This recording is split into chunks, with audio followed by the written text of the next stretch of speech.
Assalamu alaikum, ihr Lieben. Willkommen auf meinem Kanal zu einem neuen Gesundheitsvideo von mir.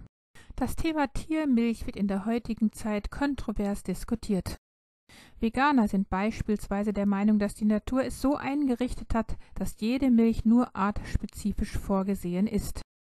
Und dass der Mensch somit nicht die Milch von Tieren trinken sollte und auch eben nicht über das 3. Lebensjahr hinaus, weil ihrer Meinung nach die Milch nur als Säuglingsnahrung gedacht ist. Unser Maßstab jedoch sind die Worte Allahs und seines Propheten, sallallahu alaihi wasallam, denn der Schöpfer dieser Erde hat die Tiere für den Menschen erschaffen. Tatsächlich trinkt der Mensch seit vielen tausend Jahren die Milch von Tieren. Die Milch wurde dabei immer in sehr natürlicher, nämlich in roher Form verzehrt. Die frische Milch wurde meist gesäuert, als Dickmilch konsumiert. Die Tiere wurden dabei artgerecht gehalten und bekamen eben solches Futter, bestehend aus frischem Gras und Kräutern der Natur. Die Milch wurde von Hand gemolken und in der eigenen Küche verarbeitet. Milchprodukte wurden roh in Form von Rohmilchbutter, Rohmilchkäse oder roher Dickmilch gegessen. Und dies war die gesunde Milch, die für den Menschen heilsame Wirkungen hatte. Heute allerdings gibt es Milchprodukte fast ausschließlich in industriell verarbeiteter Form. Rohmilchkäse gibt es nur noch selten und Rohmilchbutter ist nur noch vereinzelt bei wenigen Landwirten im Direktvertrieb zu erwerben. Die meisten Milchprodukte stammen von eingesperrten und artfremd ernährten Tieren aus der Massentierhaltung. Vor 150 Jahren begann man in den Städten mit der Dauerstallhaltung der Milchkühe. Dunkle, feuchte, unhygienische und schlecht belüftete Ställe sowie mangelhaftes Futter führten in der Folge zu Rinderkrankheiten und Tierseuchen, wie zum Beispiel der Rindertuberkulose. Dann stellte man fest, dass sich die Menschen über die Milch mit Tuberkulose und anderen Infektionskrankheiten anstecken konnten, sodass die Milch für den Verzehr bald erhitzt werden musste. Damit fing es mit der standardmäßigen Pasteurisierung der Milch an. Kleine Betriebe mussten aufgrund der neuen Hygieneauflagen die Milchproduktion einstellen, obwohl deren Tiere, die in freier Natur leben durften, nicht krank wurden und deren Milch ohne Pasteurisierung ausgekommen wäre. Das Ziel der Milchindustrie war die Ausmerzung der kleinen Familienbetriebe und die Konzentration der Milchproduktion auf einige wenige Großbetriebe, womit die Massentierhaltung gefördert und etabliert wurde. Was nun die Pasteurisierung, also die Erhitzung der Milch auf 70 Grad Celsius betrifft, so tötet sie die meisten Keime in der Milch ab. Leider gehören dazu auch die sehr nützlichen Milchsäurebakterien, die in einer naturbelassenen Milch einerseits zur Entstehung von Dickmilch führen würden und andererseits zur Harmonisierung der Darmflora beitragen könnten. Was nun die Homogenisierung der Milch betrifft, so wird diese unter hohem Druck durch feinste Düsen gepresst, wodurch das Milchfett in winzige Partikelchen zerstäubt wird, um ein Aufrahmen der Milch zu verhindern. Denn das Aufrahmen würde sich in einem Fettklumpen äußern, der sich oben auf der Milch ansammelt und vom modernen Verbraucher unerwünscht ist. Da man jedoch am Aufrahmen das Alter der Milch erkennen kann, dient die Homogenisierung auch der Täuschung des Verbrauchers, um ihm Frische vorzugaukeln, wo keine mehr ist. Bei der Homogenisierung verteilen sich nicht nur die zerkleinerten Fettkügelchen gleichmäßig in der Milch, sondern auch die Milcheiweiße. Sie bieten den körpereigenen Abwehrzellen damit eine größere Oberfläche, was bei manchen Menschen zu einer überschießenden Immunantwort führt. Außerdem führt homogenisierte Milch zu Zellschäden der Arterienwand und des Herzmuskels.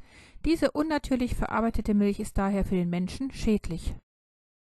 Homogenisierte Milch muss daher deklariert werden. Jedoch zeigte sich selbst bei nicht homogenisierter Biomilch, dass schon allein das Pumpen der Milch durch all die kurvigen Rohre der milchverarbeitenden Anlagen die Fettkügelchen ähnlich stark zerkleinert, wie das bei der Homogenisierung der Fall ist. Nur der Demeter-Verband wurde daraufhin aktiv und baute seine Rohrleitungssysteme um. Wirklich nicht homogenisierte Milch von Demeter kann also daran erkannt werden, dass sich spätestens mit Ablauf des Mindesthaltbarkeitsdatums der besagte Sahnepfropf oben auf der Milch gebildet hat. In den 1960er Jahren kam zur Pasteurisierung und Homogenisierung noch die Ultrahocherhitzung dazu, bei der die Milch auf 150 Grad Celsius erhitzt wurde. Damit waren die Voraussetzungen für die Massenproduktion erfüllt. Milchprodukte konnten jetzt in riesigen Mengen gelagert und problemlos in den Lebensmittelgeschäften angeboten werden. Durch diese Industrialisierung der Milch wurde sie zu einem gesundheitsschädlichen Produkt. Diese gesundheitsschädliche Milch wurde in mehreren Studien mit der Entstehung von Akne in Verbindung gebracht.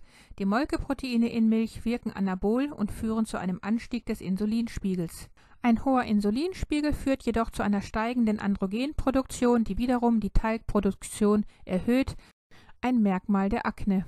Überhöhte Insulinspiegel werden ferner mit der Entstehung von chronischen Entzündungen in Verbindung gebracht. Chronische Entzündungen sind bei Akne ebenfalls deutlich vorhanden.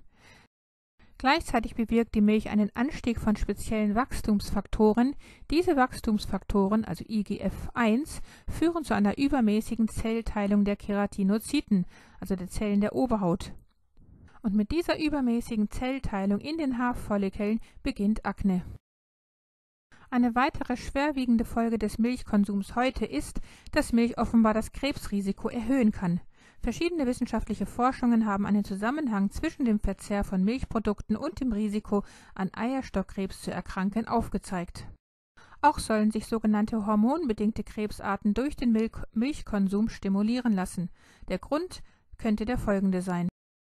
Kuhmilch stammt heute oft von trächtigen Kühen, weil diese ständig zwangsbefruchtet werden, damit der Milchfluss nie aufhört. Je weiter die Schwangerschaft fortschreitet, umso höher steigt der Hormongehalt in der Milch an.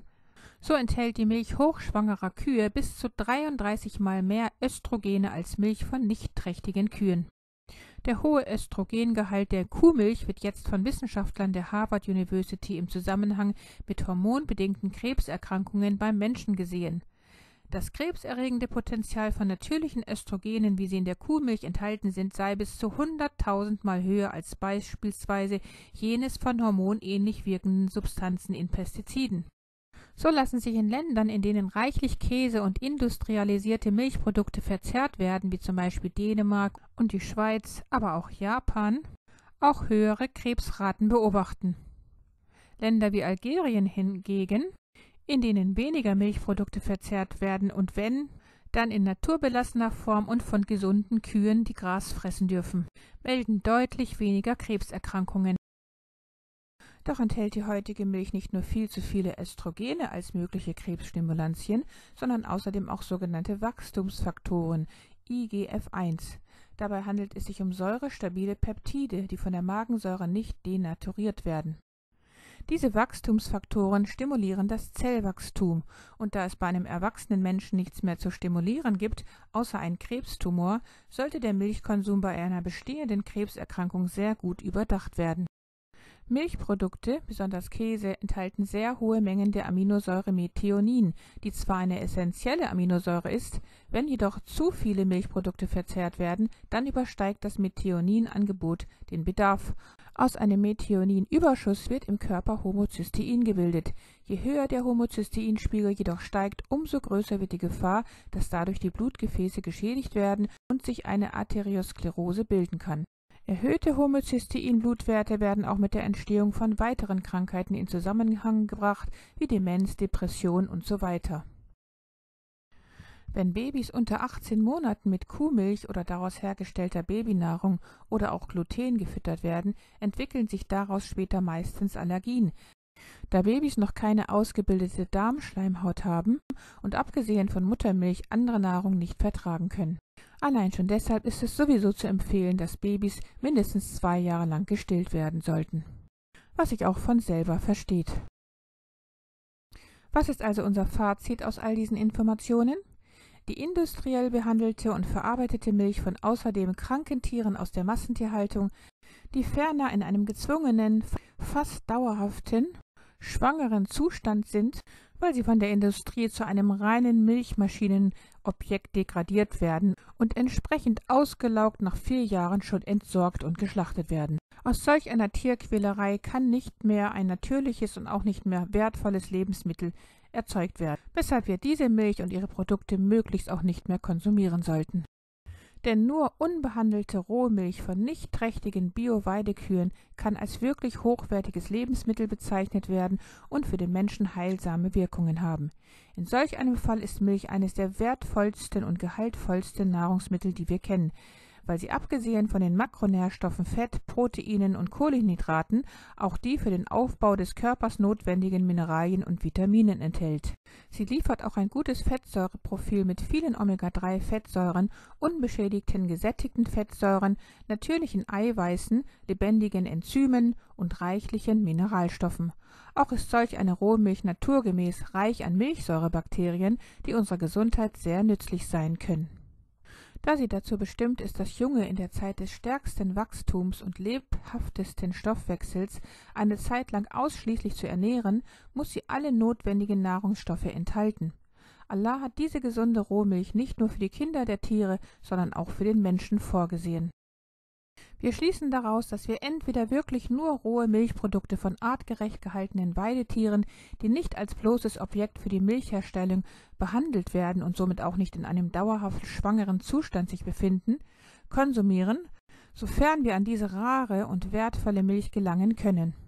Oder aber wir reduzieren unseren Konsum stark und beschränken uns dabei auf Biomilchprodukte oder ersetzen diese zeitweise mit pflanzlichen, selbst hergestellten Produkten. Mein Video zum selber Herstellen von Pflanzenmilch, wie zum Beispiel Mandelmilch oder Cashew- oder Kokosmilch, kann ich euch hier oben gerne verlinken. Damit ist das Video beendet. Wenn es euch von Nutzen war, dann gebt mir gerne einen Daumen nach oben und teilt das Video mit euren Freunden und Bekannten. Vergesst auch nicht, das Glockensymbol zu betätigen, damit ihr kein Video in der Zukunft von mir verpasst. Liebste Grüße, Salam Aleikum, eure Mariam.